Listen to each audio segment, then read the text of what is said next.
Okay, so we're going to do electron configurations, and basically all that is what does the atom of the element actually look like. So electron configurations. All right, so it's important to remember that electrons are negative, protons are positive, and neutrons are no charge. Okay.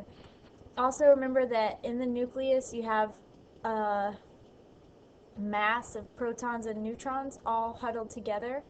Okay, and let's just move those over. Okay. Then surrounding the nucleus you have these shells or orbitals of electrons. So it's kind of interesting because each orbital can only hold a certain amount of electrons, and for the most part the electrons stay within these orbitals, and these are spherical orbitals. Remember that.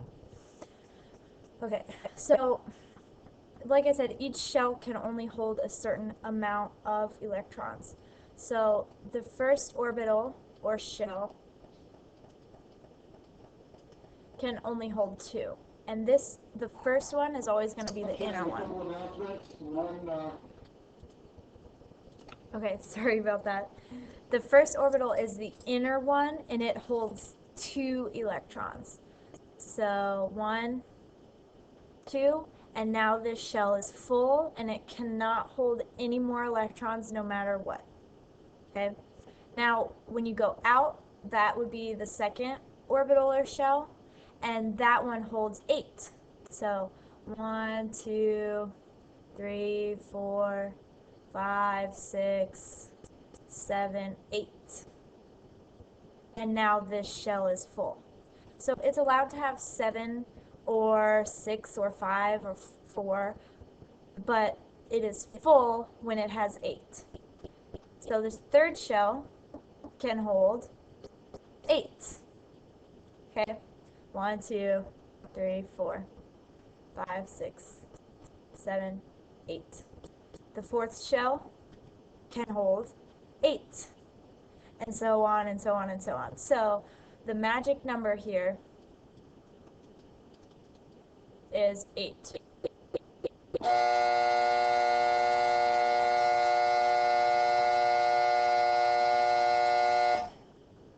Okay.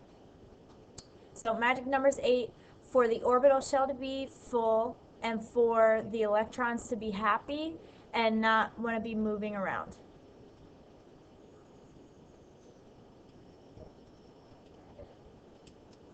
Okay.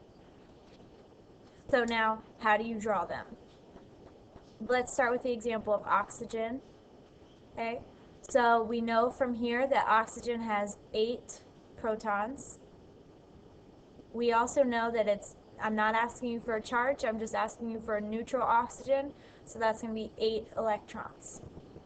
So you're going to draw the little nucleus and you're going to write 8 plus, or 8p, or something like that. 8 protons.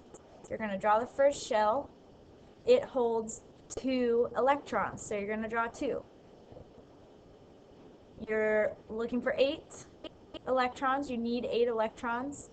2 here, so there's 6 more that need to go on the second shell. So 1, 2, 3, 4, 5, 6. And now in total you have 1, 2, 3, 4, 5, 6, 7, 8 electrons. Now this outside orbital, notice that it only has 6 electrons, and it has an open space where 2 more electrons could go. So this outside orbital is not happy, not full. Okay? An easy way to say outside electrons like this is, I'm going to write it in red because it's an important word, valence electrons.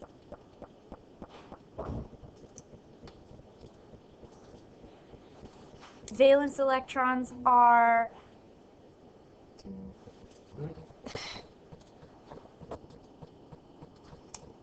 valence electrons are the electrons in the outer shell only. So oxygen has 1, 2, 3, 4, 5, 6 valence electrons, 8 total electrons.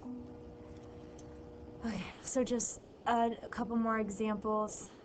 Hydrogen, if you're going to draw that, 1 proton, we have 1 electron. So you draw the little nucleus and you have 1 proton, 1 neutron. You draw the first shell, we have 1 electron. There he is. Okay, and now you're done. And so that means this has 1 valence electron, and that means that this is an unhappy shell.